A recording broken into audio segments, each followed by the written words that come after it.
Good morning. Happy Friday. Happy Valentine's Day. Would you be my Valentine? You know who can't be my Valentine today? James Freeman.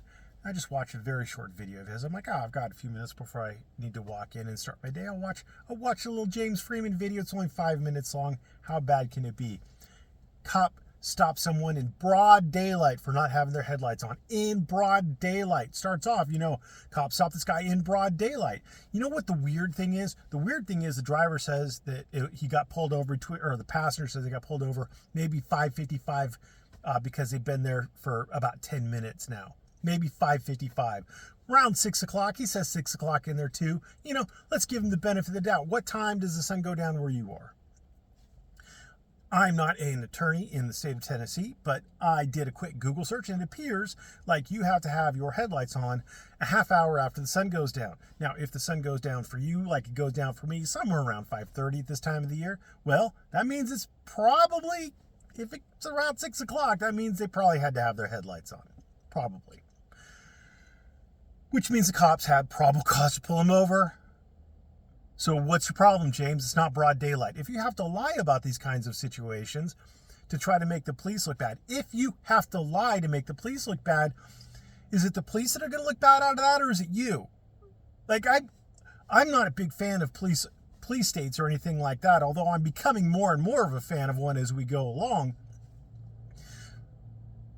But if the state has a law that says you have to have your headlights on a half hour after the sun goes down, and someone doesn't have their headlights on a half hour after the sun goes down, I would like the police to find out what's going on. Is the guy drunk? Is the guy high? Is the guy retarded? Does he have a license?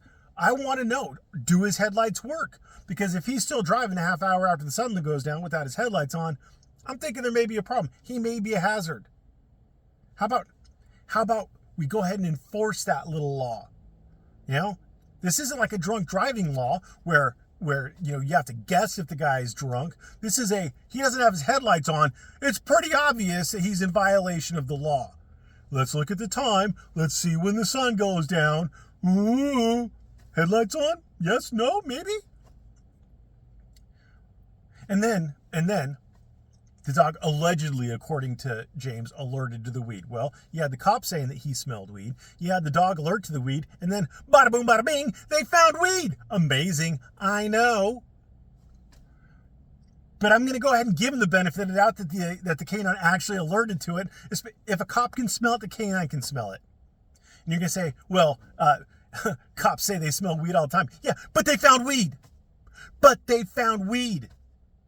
I smelled weed, and there was weed there. I mean, if he said he smelled weed and they did a search of the vehicle and they didn't turn up any weed, then I'd be like, well, you were probably fucking lying, bro. But they found weed. I mean, is this the worst thing? James, is this the worst thing that you could pull out of your little bag of searching the entire United States for videos making the cops look bad? Is this the worst thing you could find? Or is this a cash grab where you could try to get rage bait clicks and views? Oh, broad daylight. Well, I mean, if I said he pulled him over actually when he was supposed to have pulled him over because the guy didn't have his headlights on, no, I wouldn't get the clicks and views. And if I said, well, he actually did have weed in the car, weed's illegal in Tennessee. So yeah, I mean, if I just say the cops did everything fucking right, then no one's going to rage click on my video. So I'm going to have to lie. Because lying gets the dollar he dues. Fucking ridiculous. Ridiculous. How far the mighty have fallen. Anyway, thanks for listening to my rant. I hope you have a wonderful Valentine's Day. I hope the person who you love loves you back and gives you little cheap, chalky tasting candies to eat and make you fat so that no one else will like you, so that you're all theirs. Have a great day.